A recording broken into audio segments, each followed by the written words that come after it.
Russell Wilson, a guy who once had it all, Super Bowl champion, crazy stats, a fan favorite, is now the target of constant criticism. So why does everyone seem to hate Russell Wilson? And is there a chance for him to turn things around? Don't forget to subscribe.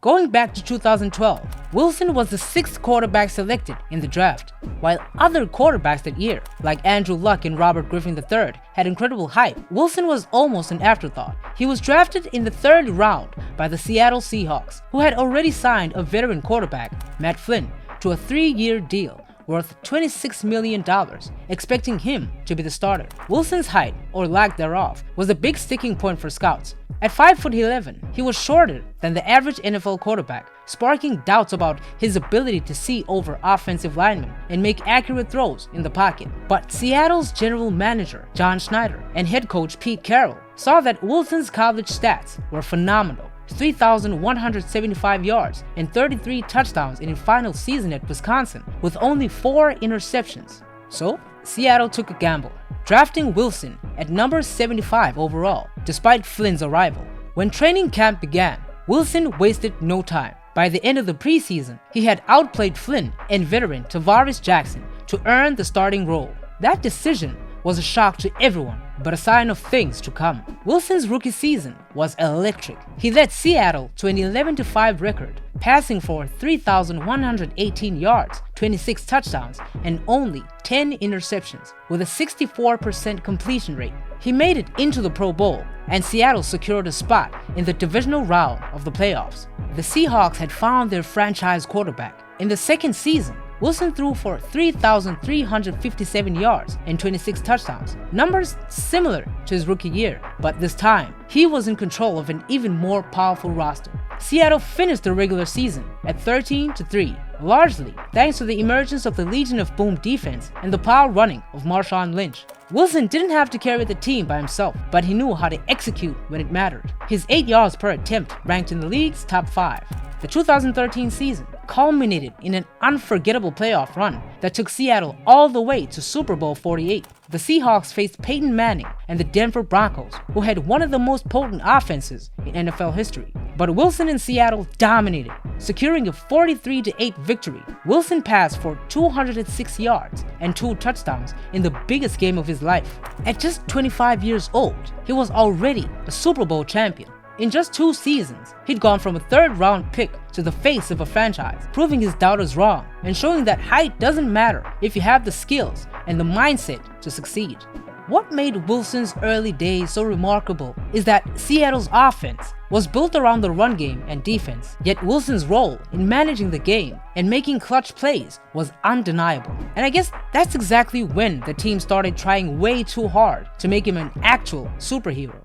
In 2014, the Seahawks made their 2nd straight Super Bowl appearance, set to play the New England Patriots. Wilson's reputation was peaking, with Seattle fans and the media celebrating his rise as one of the NFL's top quarterbacks. In a game marked by intense competition, Seattle had a chance to win back-to-back titles with the ball on New England's 1-yard line and just seconds left on the clock. I think the obvious choice seemed to be giving the ball to Marshawn Lynch, one of the league's most powerful runners, to punch it into the end zone. Instead, head coach Pete Carroll and offensive coordinator Darrell Bevell called for a pass. Wilson's goal line pass was intercepted by Malcolm Butler, sealing Seattle's loss and igniting a wave of controversy.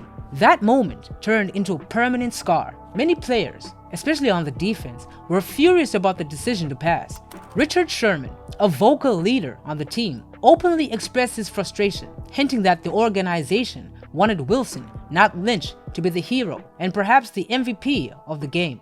After the Super Bowl loss, stories about Wilson's relationship with the team began to emerge. Some teammates felt that he was given preferential treatment by Carroll and that the organization was heavily invested in building Wilson's brand.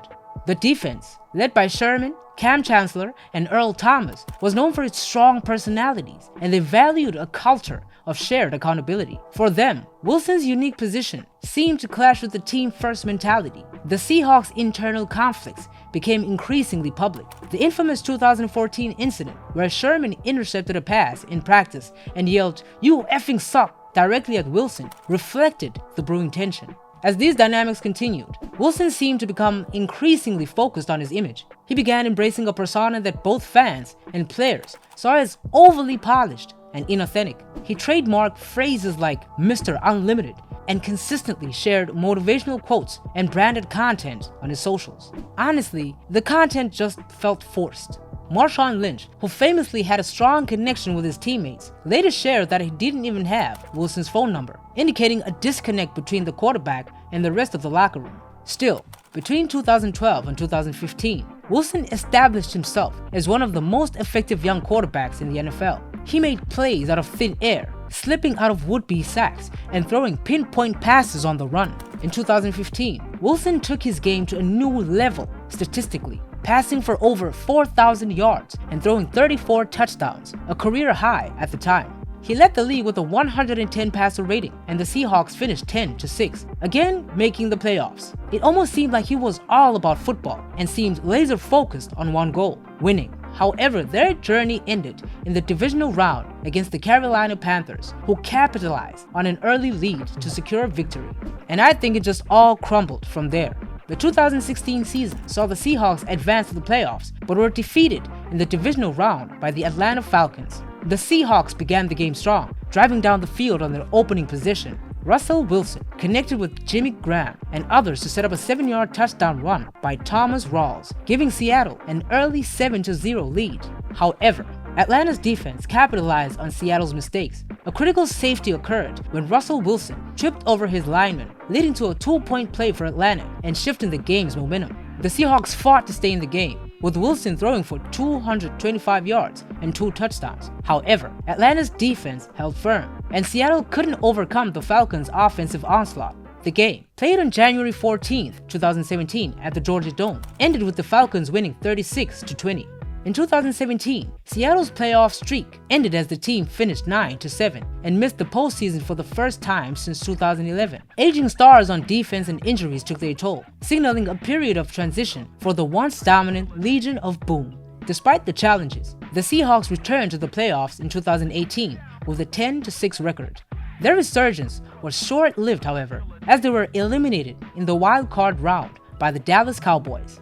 A key turning point in that game was the injury to Seahawks kicker Sebastian Janikowski at the end of the first half. Unable to kick field goals or extra points, Seattle was forced to attempt 2-point conversions and rely on punter Michael Dixon for kickoffs. Russell Wilson led a late rally, throwing for 233 yards and a touchdown while also rushing for a score. A successful 2-point conversion brought the Seahawks within 2 points in the final moments, but Dallas recovered the ensuing onside kick to secure the win. At the end, it was the Cowboys' balanced offensive attack and key defensive stops that sealed a 24-22 victory. The following year, Seattle posted an impressive 11-5 record and advanced to the divisional round after a gritty win over the Philadelphia Eagles. Yet again, their postseason hopes were dashed, this time by the Green Bay Packers in a hard-fought game. In the fourth quarter, with the Packers clinging to a 28-23 lead, the Seahawks were mounting a comeback after falling behind 21-3 at halftime. Russell Wilson had brought Seattle back into contention with key plays, but the game ultimately hinged on 2 third-down conversions by Aaron Rodgers. 3rd and 8, 2-19 remaining. Rodgers delivered a pinpoint 32-yard pass to Davante Adams, who had been a dominant force all game with 160 yards and 2 touchdowns. This critical throw kept the Packers' drive alive and prevented Seattle from regaining possession with enough time to score. 39, 151 remaining. Rodgers followed up with a clutch 9-yard pass to Jimmy Graham, sealing the game. While the spot of the ball in Graham's catch was initially controversial, the officials ruled it a first down after review, allowing Green Bay to run out the clock. Was Wilson in his head too much? Or was it the fallout of the Legion of Boom that stopped the Seahawks in the playoff all these years? I just think it was success getting to Wilson's head in key moments, don't you think? By 2020, Wilson had been a staple in Seattle for nearly a decade, and he wanted more input on play calling and offensive strategy. Wilson believed he could emulate legends like Peyton Manning or Tom Brady, who had a strong influence on their team's offenses. He reportedly grew frustrated with Carroll's conservative approach, believing it held him back from reaching his potential as an MVP-caliber quarterback. After all, despite his success, Wilson had yet to receive a single MVP vote. In February 2021, Wilson publicly voiced his frustrations on the Dan Patrick Show, stating that he wanted to be more involved in personnel decisions, particularly regarding the offensive line. By that point, Wilson had been sacked a whopping 394 times over his career, more than any quarterback in his first 9 seasons. He wanted to win, but he also wanted the organization to make protecting him a higher priority. The public call-out was unprecedented and raised eyebrows throughout the league. To see a typically reserved and by-the-book player publicly question his team's decisions was strange. By the time the 2021 season rolled around, rumors of Wilson wanting a trade were widespread. While he didn't publicly demand a trade, his agent released a list of teams he'd be willing to go to if Seattle chose to move on. This list included the Dallas Cowboys, New Orleans Saints, Las Vegas Raiders, and the Chicago Bears. While he stayed with Seattle for one more season, the damage was done. Wilson's final season in Seattle was underwhelming. He missed several games due to a finger injury, and when he returned, he struggled to find his previous form. The Seahawks finished 7-10, their first losing season with Wilson at the helm. At the end of the year, Seattle and Wilson mutually agreed that it was time to part ways. In March 2022, the Seahawks traded Wilson to the Denver Broncos, marking the end of an era. For Seattle, Russell Wilson's trade was a fresh start, a chance to retool and rebuild. For Denver, it was supposed to be the final piece they needed to become Super Bowl contenders. The Broncos hadn't been able to find a franchise quarterback since Peyton Manning retired in 2015. They had cycled through 11 different starting QBs in 7 years, each one failing to meet expectations. By adding Wilson, the Broncos believed they were finally getting a proven elite quarterback who could lead them to the playoffs and beyond. To show their commitment, Denver immediately signed Wilson to a massive 5-year, $245 million contract extension with $165 million guaranteed. At the time, it was the 3rd largest contract in NFL history. The message was clear: they were all in. However, Wilson's debut season with the Broncos was a shocking letdown. By the end of the 2022 season, Denver finished with a 5-12 record, missing the playoffs yet again. Wilson posted some of the worst numbers of his career, with only 16 touchdown passes, 11 interceptions, and a passer rating of 84, his lowest since entering the league. The offense was abysmal, ranking dead last in points per game, with a meager average of 17. One of the biggest issues in Denver was the lack of cohesion and chemistry between Wilson and his new team. Reports began surfacing that Wilson had a private office within the Broncos facility, separate from his teammates, and that he brought his personal support staff, including his own performance coaches and assistants. This setup created an uncomfortable divide between Wilson and the rest of the team, as some players reportedly felt that Wilson was more concerned with maintaining his image and control rather than integrating into the Broncos' locker room culture. On top of that, Wilson's on-field performance was affected by a poorly structured offense. The Broncos already hired Nathaniel Hackett, who was supposed to bring a high-powered, innovative offense. However, Hackett struggled to establish a cohesive game plan and failed to adapt the system to suit Wilson's strengths. Plays broke down frequently, and Wilson often looked uncomfortable in the pocket, unsure of his reads, and hesitant to scramble. The offensive line also struggled, allowing Wilson to be sacked 55 times by season's end. The partnership between Hackett and Wilson quickly became one of the most criticized aspects of Denver's season, leading to Hackett's firing after just 15 games.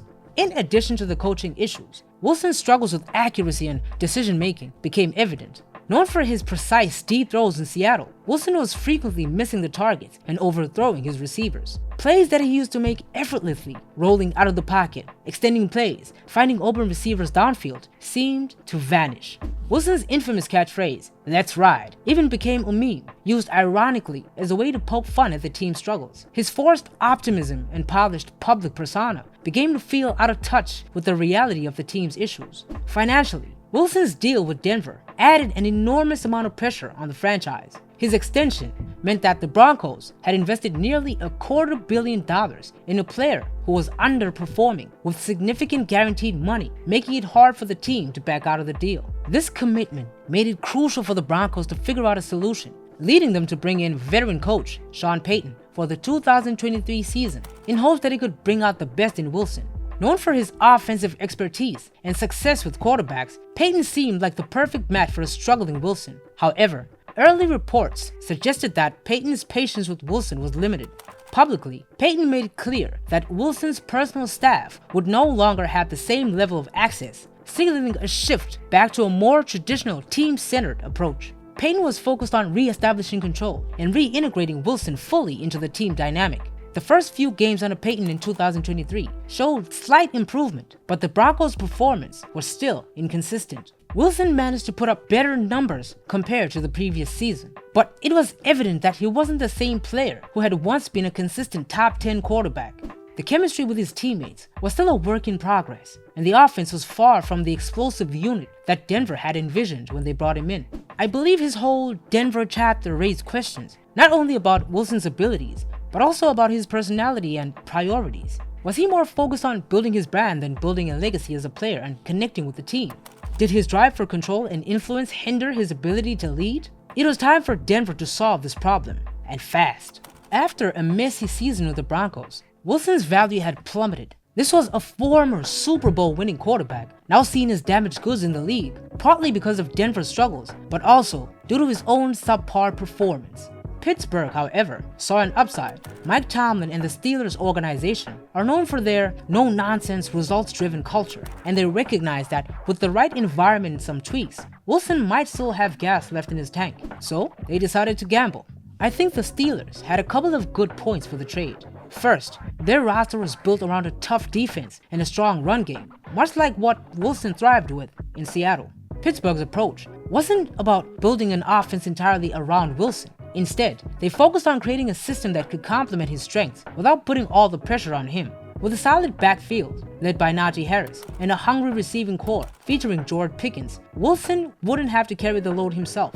Another key part of the gamble was Tomlin's ability to get the best out of veteran players. Just look at the way he's kept the Steelers competitive over the years, often with rotating pieces and without a superstar as a quarterback since Ben Roethlisberger's decline. Tomlin believed that if Wilson could just focus on managing the game, making smart decisions, and hitting those signature deep throws, Pittsburgh's system could work wonders for him.